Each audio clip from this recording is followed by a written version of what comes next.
Hey, hey, what's going on? This is Sunshine. He's E. All right.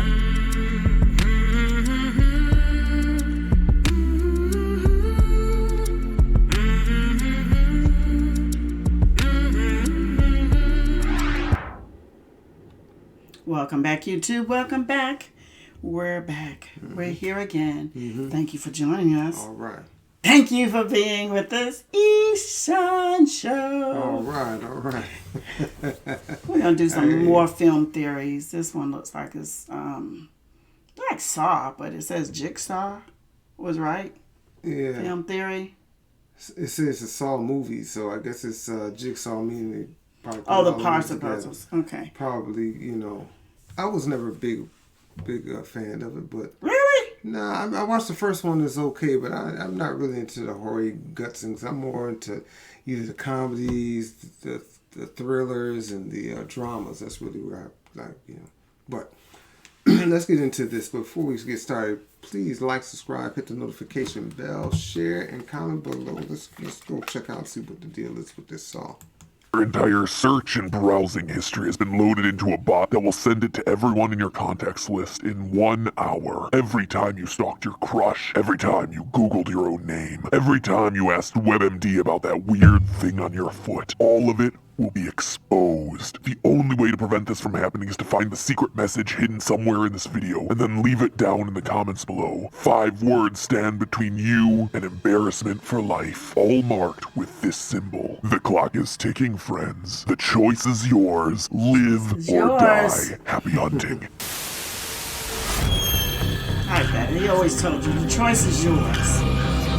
Hello, Internet! Welcome to Film Theory, the show that cuts straight to the truth like a hacksaw through an ankle. Today we're going to be talking about the Saw franchise, which is something I view much differently now than I did when it first came out. Back then I was all like, oh man, I wonder if I'd be determined enough to saw off my own foot to survive. Nowadays I'm more like, that saw's looking pretty rusty. Hope he got himself a tetanus booster in the last 5 years. But I gotta admit, I have a ton of respect for the Saw movies doing things that no other horror movies do. And I'm not just talking about crushing people's heads between blocks of ice, friends. I mean, when I watch a horror movie, there are plenty of things that I can expect to get. Nightmares, anxiety, underwear stains. But you know what I don't expect to get? Team building exercises. Seriously, before the Saw movies came out, had anybody ever heard of an escape room? Not only did this franchise make me horrified of fluorescent lighted bathrooms in need of a good deep clean, but it also doomed many people to the fate of solving lightly thematic puzzles with acquaintances from around the office. The other rare thing that the Saw franchise did was to give us a supervillain with reasons behind what he's doing. Jigsaw's stated goal in the movies is to make people more appreciative for being alive and to motivate them to stop doing whatever terrible things that they're doing in their everyday life. You see, the knowledge of death changes everything. If I were to tell you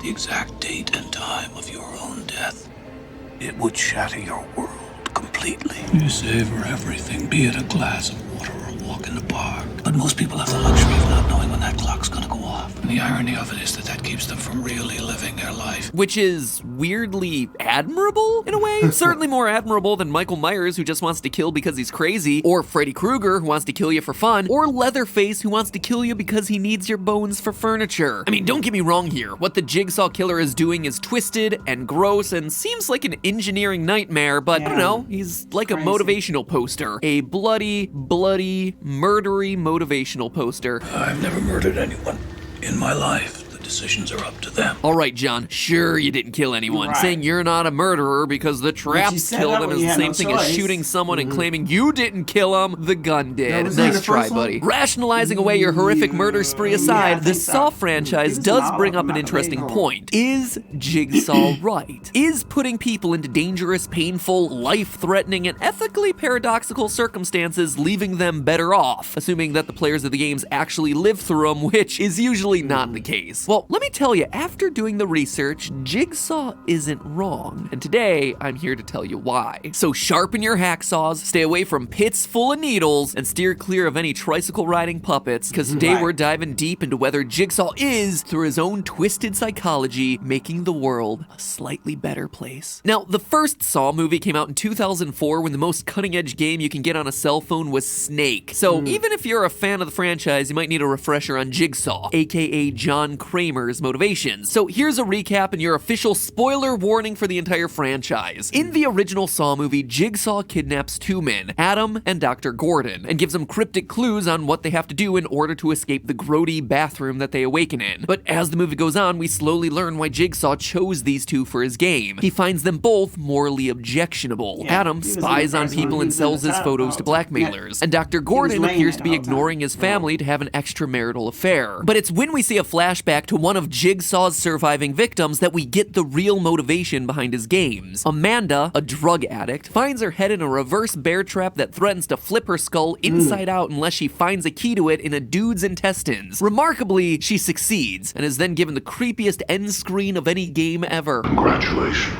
You are still alive. Most people are so ungrateful to be alive. But not you.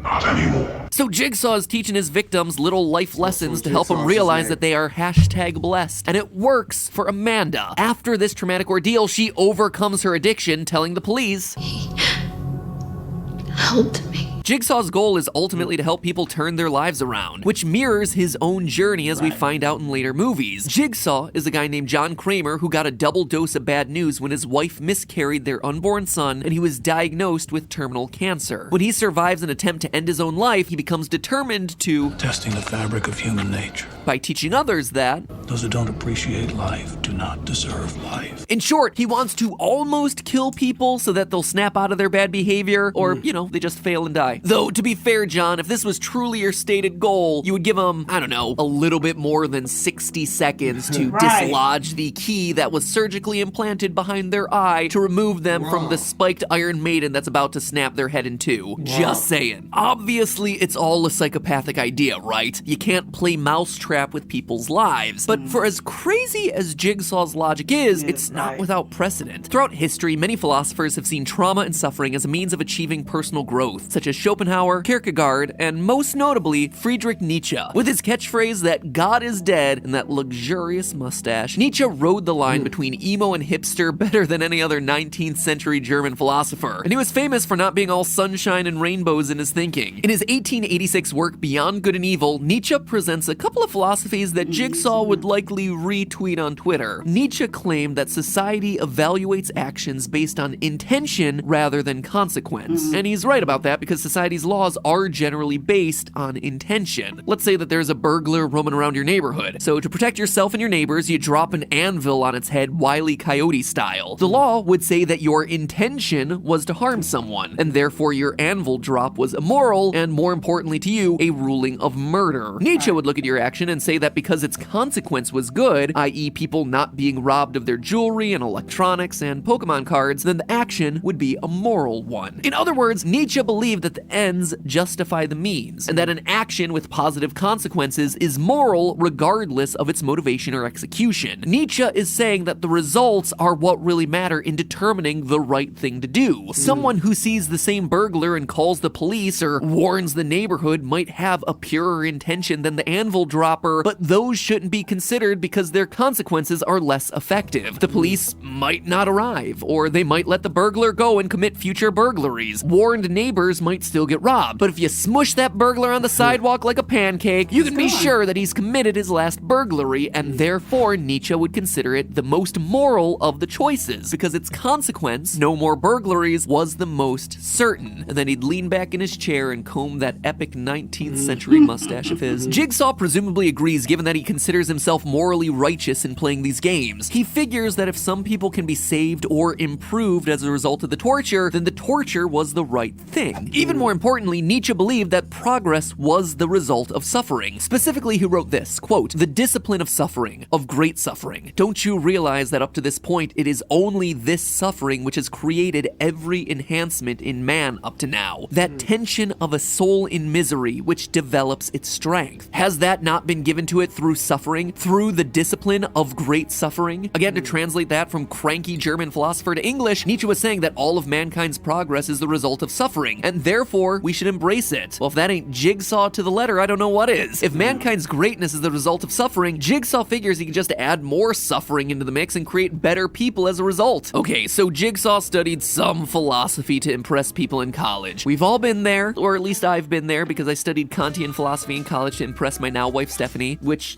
worked, I guess? I don't know, it was the only class that I ever skipped. It was senior year and just a bonus class that I was taking to fill out my schedule. Also, in my defense, still got an A. Anyway, just because some of Jigsaw's principles are rooted in the thoughts of great philosophers doesn't necessarily mean he's right. Do his games actually change the survivors for the better? Surprisingly, yes. It was the best thing that ever happened to me. He was abusive, but it wasn't until that moment that it really did something. While, to be fair, most of the players wind up dead, a shocking number of survivors wind up with a new outlook on life. It's something that the series deals pretty heavily with in Saw 3D. During a group therapy session for survivors of Jigsaw's games, we hear that many have found themselves a new outlook on life. I am simply here to illustrate the fact that a traumatic experience can have a positive outcome. But if you look around at all of these people, taking their lives for granted, eventually they all found something positive from their experience. Heck, both Amanda and Dr. Gordon from the first Saw movie not only survive, but also end up adopting Jigsaw's philosophy, helping him set up his games with new participants in future films. So some philosophers agree with Jigsaw, many of the surviving victims of the movies agree with Jigsaw, but does the science agree with Jigsaw? I suppose to convince you, you'd need some real-world evidence that the kind of trauma Jigsaw subjects his victims to actually has benefit. Well, let me introduce you to Richard Tedeschi and Lawrence Calhoun, psychologists and creators of the Post-Traumatic Growth Index. In studies conducted in the 1990s, Tedeschi and Calhoun set out to see if they could measure the positive impact of disasters in people's lives, whether that was being diagnosed with a terminal illness, being a victim of violence, or surviving a natural disaster. And the results for the survivors of these traumatic events were positive. Survivors self-reported positive change in the direction of their lives overwhelmingly.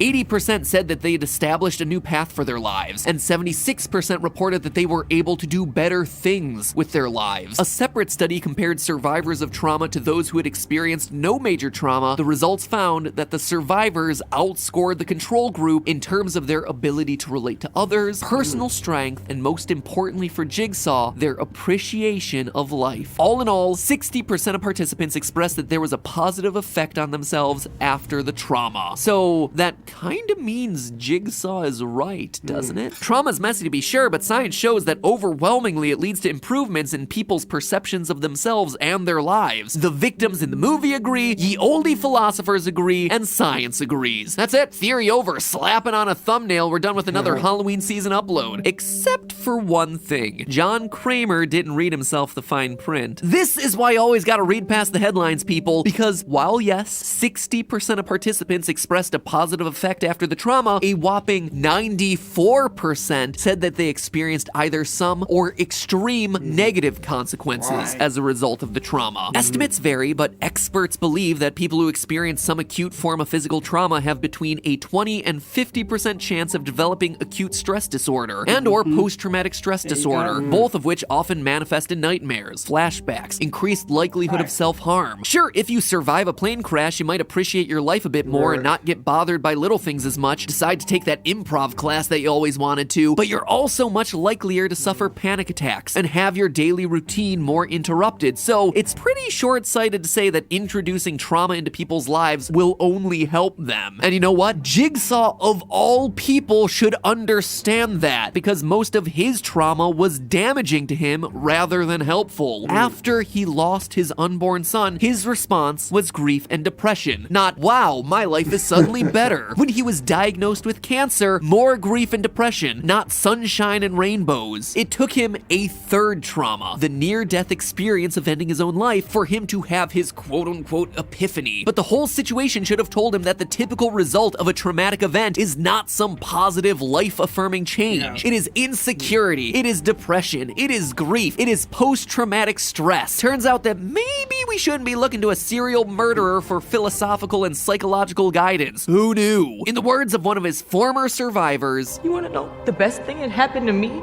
after having to cut off my own arm? Is handicapped parking at the damn mall. Everyone's a critic, I guess. But hey, that's just a theory. A film theory. And game over. Wow. Now, I mean, he kind of summed it up towards the end, but Right. I was saying sometimes when people go through traumatic trauma, I mean, or near death where, you know, you almost get killed. So, I mean, yeah, you deal with the traumatic after effects, you know, so, but not the fact that, oh, okay, what are you affected by? I almost died, or am I, speaking of the movie, I almost died, or I had to kill someone to survive. Right. So, right. which part of the trauma was Yeah. it all about? I mean, because you want to, I think when you get into a different space or place, that's where appreciation, like trying to get out of there, even if you had to kill someone to get out there, you get appreciation because I'm away from where I want to be. But then I think after that, all the other stuff sets in. The depression and the anxiety and all that stuff sets in, really sets in, even though you were dealing with some kind of madness going on in that house and, you know, dealing with all that stuff. So, I mean, yeah, there's always going to be appreciation. But I think when it's something real devastating like a cancer, you're a cancer survivor, so because it's a long process, a real painful process. So I think that carries on a little bit more afterwards when you survive that, to change your life, do another career that you wanted, you do something different versus somebody runs a stop sign and almost hits you and you go, ooh, he almost hit me, and then after it's gone. So I think these are a little bit more serious, and they figure they may last longer for that appreciation of life because of seriousness of it. So, but you know, that's an interesting. Like I said, I wasn't a big Saw fan. I remember seeing the first one. I didn't even, when I said Jigsaw, I just thought maybe you're putting all these together, but I guess that was his name, so I didn't know that. Yeah, you know, so. I don't remember all. I mean, I just know 1, 2, 3, 4, 5, 6. And 6. It got a bit. Yeah, I think it wow. was 6 of Okay. them. Yeah, I know I haven't seen all those, but y'all let us know what you think about Saw just in general as a movie and the theory behind what they said Jigsaw was his mindset for dealing with these people, but and just in general, you know, living from day to day. So make sure you like, subscribe, hit the notification bell, also share and comment below. And I do believe that's it. That is it. Thanks for following. Sunshine and E.